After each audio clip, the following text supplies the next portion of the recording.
What if you had to pretend to be someone you're not every single day just to survive? What happens when the one person holding your paycheck discovers the secret that could destroy your entire world? And how far would you go to protect the fragile life you've built when betrayal strikes from the last place you expected? Derek Reynolds wiped down the last table at the Golden Fork, the upscale Chicago steakhouse that had become both his lifeline and his prison. At 28, he still caught himself glancing over his shoulder every time a customer mentioned their weekend plans or asked about his girlfriend. There was no girlfriend, of course. There never had been.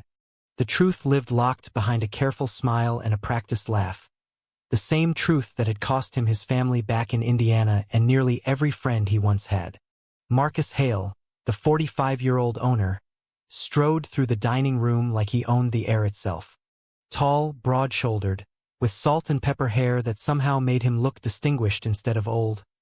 Marcus carried the kind of confidence that made staff straighten their spines. Derek had watched him charm politicians, celebrities, and critics for 3 years now, always smiling, always in control. No one at the Golden Fork knew Marcus skimmed the tip pool every Friday night, quietly transferring small percentages into an offshore account no auditor would ever trace. Derek had discovered the pattern by accident 2 months ago while closing out the register. He had said nothing. Jobs like this, with health insurance that covered his mother's cancer treatments, did not come twice. That night, the restaurant hummed with the usual Friday rush. Derek moved between tables with the grace of someone who had learned to disappear in plain sight.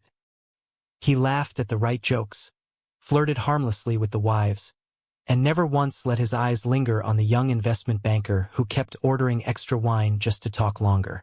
His phone buzzed in his pocket during a lull. A text from Alex. "Still on for tomorrow? Miss you." Derek deleted it instantly. Alex was patient, but patience had limits when your boyfriend refused to be seen in daylight. Marcus appeared at the service station, clipboard in hand. "Reynolds, tip pool looks light again. You sure everyone reported correctly?"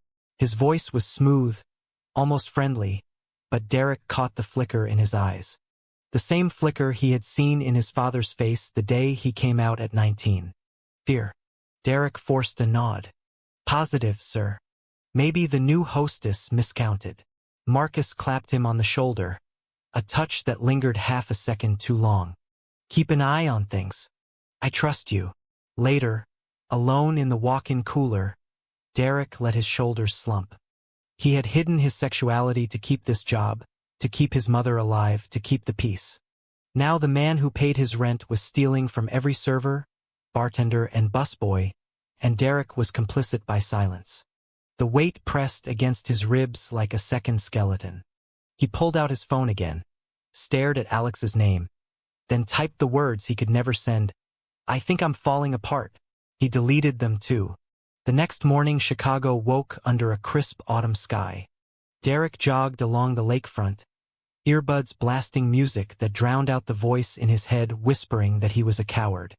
At the coffee shop near his apartment, he ordered black, no sugar, the same order every day because changing anything felt dangerous.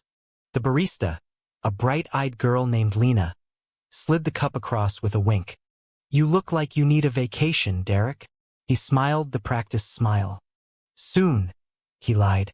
Back home, he video-called his mother in Indiana. Her face filled the screen, thinner now, the chemo scarf wrapped like a crown. "How's my boy?" she asked. Derek told her the restaurant was thriving, that Marcus had given him extra shifts, that everything was fine. He did not mention the stolen tips. He did not mention Alex. He certainly did not mention the growing fear that one day Marcus would look at him and see the truth written in the way he avoided eye contact with handsome customers. At the restaurant that evening, the tension thickened. Marcus gathered the staff for a quick meeting. "Listen up. Tips have been down. I expect every penny reported. Anyone holding out will answer to me." His gaze swept the room and landed on Derek for a beat longer than anyone else. Derek felt the floor tilt. He knew the numbers did not lie. He had checked them again last night. Marcus was pocketing nearly $1,200 a week. The question burning in Derek's chest was simple and terrifying. How long could he keep pretending everything was okay when the man who controlled his life was the same man stealing it away? The shift dragged on.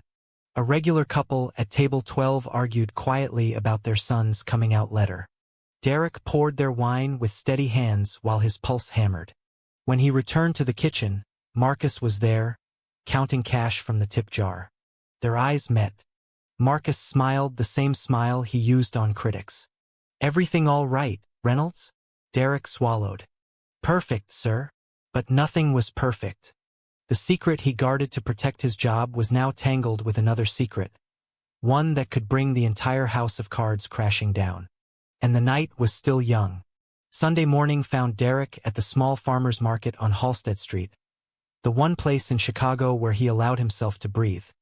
He bought heirloom tomatoes and fresh basil, pretending for 20 minutes that he was just another guy planning dinner for a boyfriend who did not exist in public. His phone rang. "Alex." He answered on the third ring. "Hey," Alex said, voice warm but edged with the exhaustion Derek had put there. "You free tonight? I booked that rooftop spot you like." Derek closed his eyes against the autumn sun. "I can't. Double shift." The lie tasted metallic. Alex sighed. "It's been 3 weeks, Derek. I'm starting to feel like a secret myself." The words landed like stones. Derek wanted to say, "You are the only real thing I have," but instead he promised, "Next weekend. I swear." They hung up and Derek stared at the produce until the colors blurred. Back at the apartment, he opened his laptop and pulled up the restaurant's private accounting file he had copied months ago. The discrepancies were undeniable. Marcus had siphoned money every single pay period for at least a year. Derek's hands shook as he saved the spreadsheet to a USB drive. Confronting the boss meant risking everything, but silence meant becoming the kind of man he despised. Monday's lunch rush was brutal. A critic from the Tribune sat at the chef's table, and Marcus hovered like a hawk. Derek moved with mechanical precision, smiling at the right moments, refilling water glasses before they emptied. Halfway through service, Marcus pulled him aside in the narrow hallway by the wine cellar. "I need you to stay late tonight." Inventory. The request sounded innocent, but Derek caught the undercurrent. Marcus's hand brushed his arm again, the same lingering touch from Friday. Derek nodded and returned to the floor, heart racing. That night, after the last customer left, the staff trickled out until only Derek and Marcus remained. The restaurant felt cavernous, lights dimmed to a golden glow. Marcus poured 2 glasses of the house Cabernet and slid one across the bar. "You've been here 3 years, Derek. I noticed things." Derek's throat tightened. He waited for the accusation about the missing tips, but Marcus kept talking. "You never talk about your personal life. No girlfriend, no parties. You work harder than anyone and never complain." Derek took a careful sip. "Just focused on the job, sir." Marcus studied him over the rim of his glass. "Call me Marcus when it's just us." The shift in address felt like a door cracking open. They talked about the restaurant's expansion plans, about Chicago winters, about nothing important. Yet Derek felt the weight of everything unsaid pressing between them. When Marcus finally stood, he placed a hand on Derek's shoulder. "You're a good man. Don't let this city swallow you." The touch burned. Outside on the sidewalk, Derek leaned against the brick wall and exhaled. He had come so close to confessing both secrets, the stolen tips and the hidden life. Instead, he had said nothing. Again. His phone lit up with a text from his sister back home. "Mom's scan results came in. Not good. She keeps asking about you." Derek stared at the screen until the letters swam. The job that paid for the treatments was built on lies, and the man who signed the checks was stealing from it. The walls he had built to protect himself were closing in, and he had no idea which one would fall first. The following week brought rain that turned Chicago into a gray watercolor. Derek arrived early to find Marcus already in the office, door half open, counting cash. The sight stopped him cold. Stacks of bills lay on the desk, far more than any single night's tips. Marcus looked up, caught, but instead of panic, his expression settled into something almost relieved. "Close the door." Derek stepped inside, pulse thundering. "I know what you're doing." The words left him before he could stop them. Marcus did not deny it. He simply leaned back in the leather chair and studied Derek like a puzzle he had been trying to solve for months. "How long?" "2 months." Derek's voice stayed steady even though his knees felt liquid. "I saw the transfers. You're taking from all of us." Marcus rubbed his jaw. "The restaurant is bleeding money. Expansion costs, my ex-wife's alimony, my son's tuition. I plan to pay it back." The excuse sounded hollow even to Marcus himself. Silence stretched until Marcus asked the question Derek feared most. "Why haven't you said anything?" Derek looked at the floor. "I need this job. My mom." He stopped, the rest too dangerous. Marcus waited. When Derek offered nothing more, the older man stood and walked around the desk. "We all have reasons to stay quiet, Derek. Some reasons are heavier than others." The air between them thickened. Marcus's voice dropped. "I saw you delete a text the other night. Boyfriend." The room tilted. Derek's secret, the one he had guarded like oxygen, hung exposed. He could lie. He had lied for years. Instead, something cracked inside him and he nodded once. Marcus exhaled slowly. "I thought so." No disgust, no rage, just a quiet recognition that shifted the entire power dynamic. Marcus continued. "My nephew came out last year. My sister threw him out. I didn't speak up then either. Cost me my relationship with him." The confession landed like unexpected rain. Derek found himself speaking before he could censor. "I came out to my family at 19. They stopped answering my calls. Mom only reached out when she got sick. I hide everything so I can send money home." Marcus listened without interrupting. When Derek finished, the older man poured 2 whiskeys from a bottle in the drawer. "Sit. We're going to talk about how we fix this." They talked for hours. Marcus admitted the theft had started small and grown out of control. Derek admitted the weight of pretending was crushing him. By the time they left the restaurant at midnight, an uneasy alliance had formed. Marcus promised to return every cent over 6 months. Derek promised to keep the secret. As they stood under the awning watching rain sheet down, Marcus said, "You're not alone in this city anymore." The words felt like the first honest thing Derek had heard in years. The next days passed in a strange new rhythm. Marcus stopped skimming. He promoted Derek to floor manager with a small raise. At staff meetings, he praised teamwork instead of issuing threats. Derek still hid from the world, but now the hiding felt shared. Alex noticed the change during their rare stolen evenings. "You seem lighter," he said one night over Thai takeout.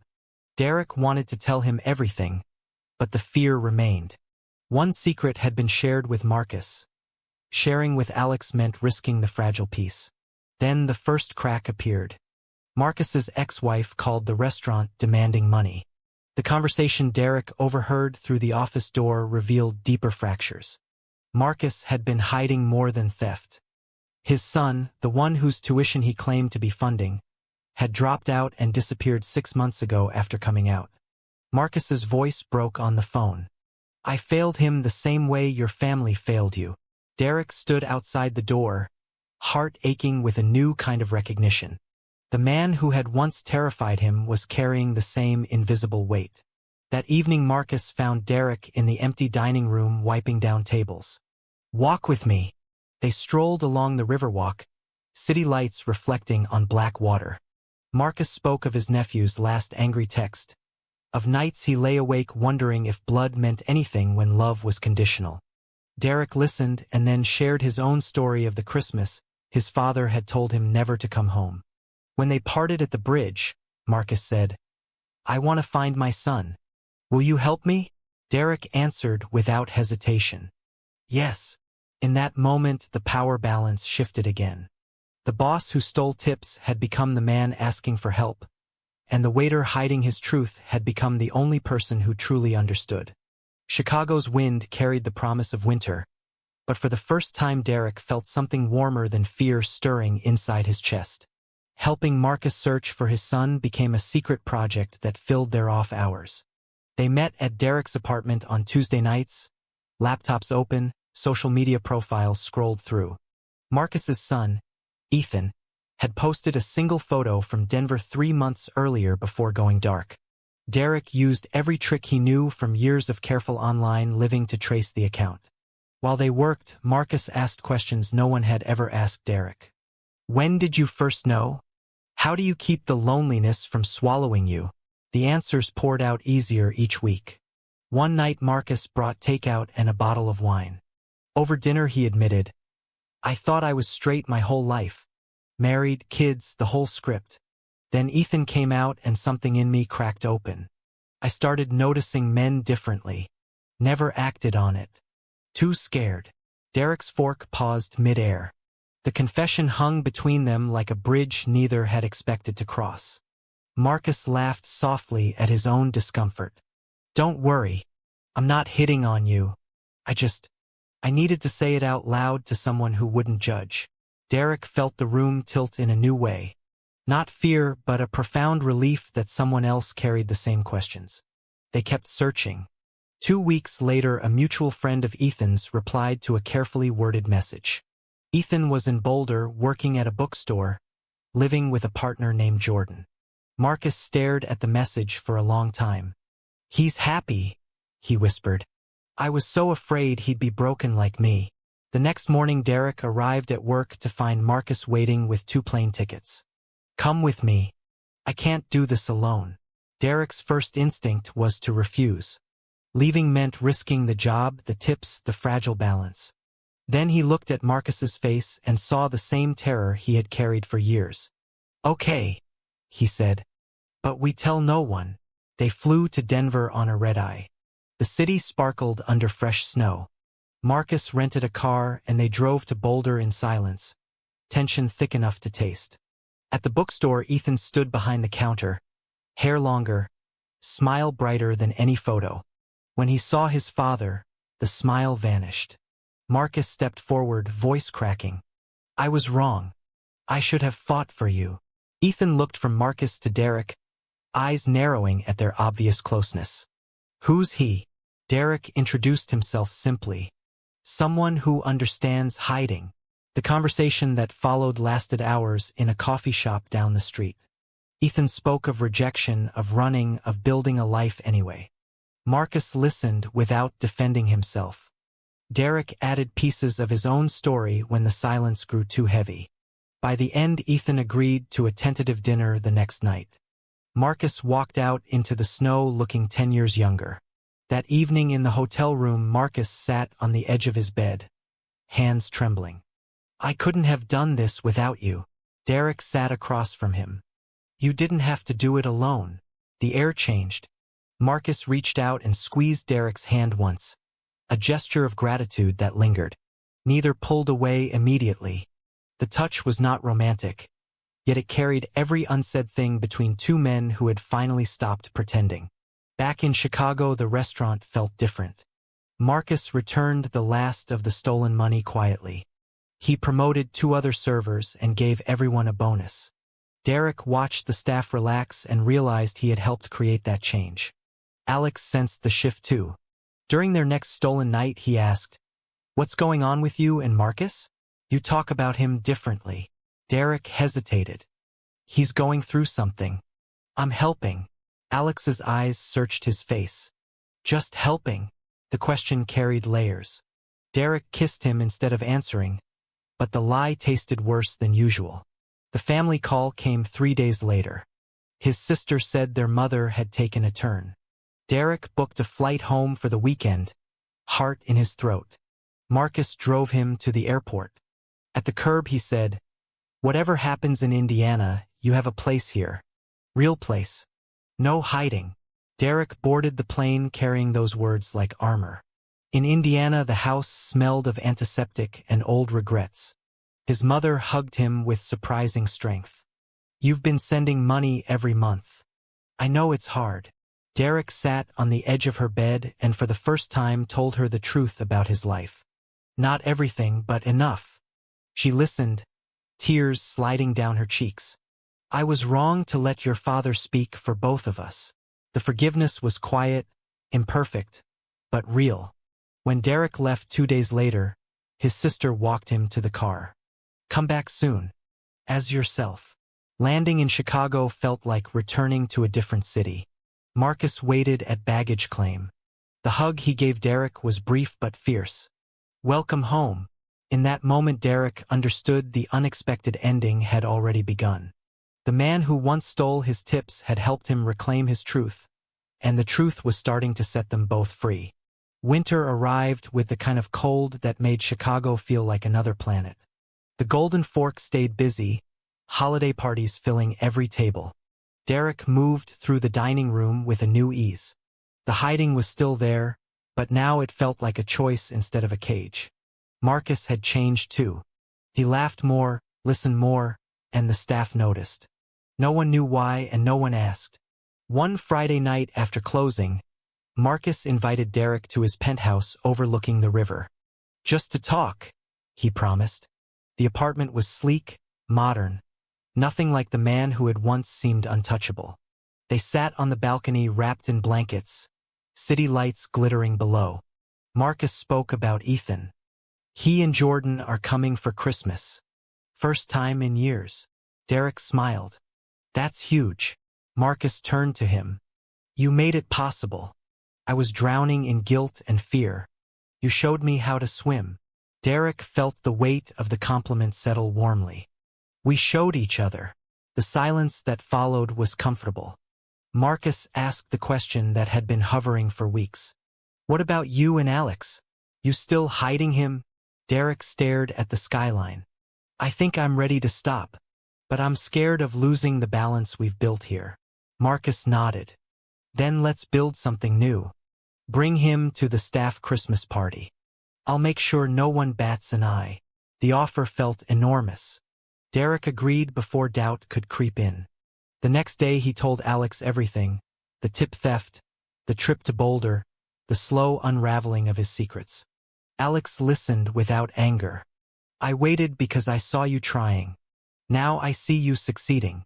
They kissed in the middle of Derek's tiny kitchen, and for the first time the kiss felt like daylight. The staff Christmas party was held in the restaurant's private room. Lights twinkled, music played low, and the mood was lighter than anyone remembered.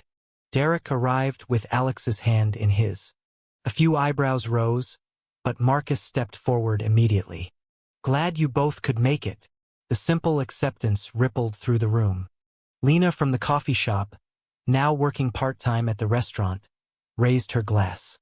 "To new beginnings." Marcus pulled Derek aside later. "My sister called. She wants to meet Ethan too." Your courage started a chain reaction. Derek laughed softly. "Your courage finished it." They stood together watching the party. Two men who had once been enemies of truth, now guardians of it. The new year brought more changes. Marcus offered Derek a partnership stake in the restaurant. "You've earned it." "More than earned it." Derek accepted on the condition that they create a scholarship fund for LGBTQ youth in the city, named after Ethan's journey. Marcus agreed instantly. The first recipient would be announced in spring. Derek's mother flew in for the announcement. She met Marcus, met Alex, and hugged them both. "I'm proud of the man you became when I wasn't watching." Tears came easily that day. Derek looked across the room at Marcus, at Alex, at the life he had stopped hiding, and felt the last pieces of the old cage fall away. Yet life never stayed simple. A food critic wrote a glowing review that mentioned the warm, inclusive atmosphere at the Golden Fork. Business surged. Marcus's ex-wife saw the article and filed for more money. The legal battle threatened the scholarship fund. Derek and Marcus spent late nights strategizing, turning the crisis into another bridge. During one of those nights, Marcus admitted, "I think I was half in love with the idea of you before I even knew why. Not romantically. Just, you saw me when I couldn't see myself." Derek answered, "Same." The honesty required no more explanation. Spring arrived with tulips along Michigan Avenue. Ethan and Jordan visited again. The four men, Derek, Marcus, Ethan, Jordan, sat on the balcony sharing stories late into the night. Derek realized the unexpected ending was not a single moment but 1,000 small choices that had led them here. The man who once stole tips now funded dreams. The waiter who once hid everything now stood in full light. And the city that had once felt like a prison had become the place where both of them had finally learned how to be free. Summer heat wrapped Chicago like a promise. The Golden Fork hosted its first Pride brunch, rainbow flags fluttering outside, tables booked months in advance.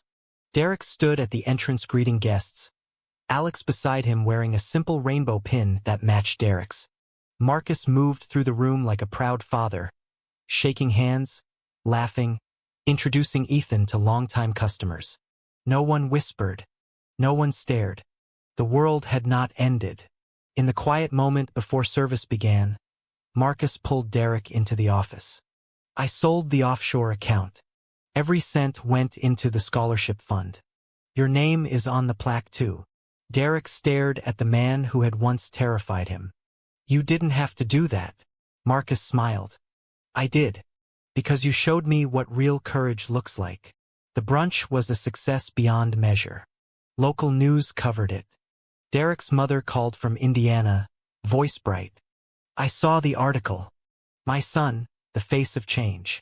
Later that afternoon Derek and Alex walked the lakefront holding hands in daylight for the first time. The sun warmed their shoulders and Derek felt the last shadow lift. Marcus joined them for dinner that evening. The four of them, Derek, Alex, Marcus, and a newly arrived Ethan, sat on a rooftop terrace overlooking the skyline. Conversation flowed easily now.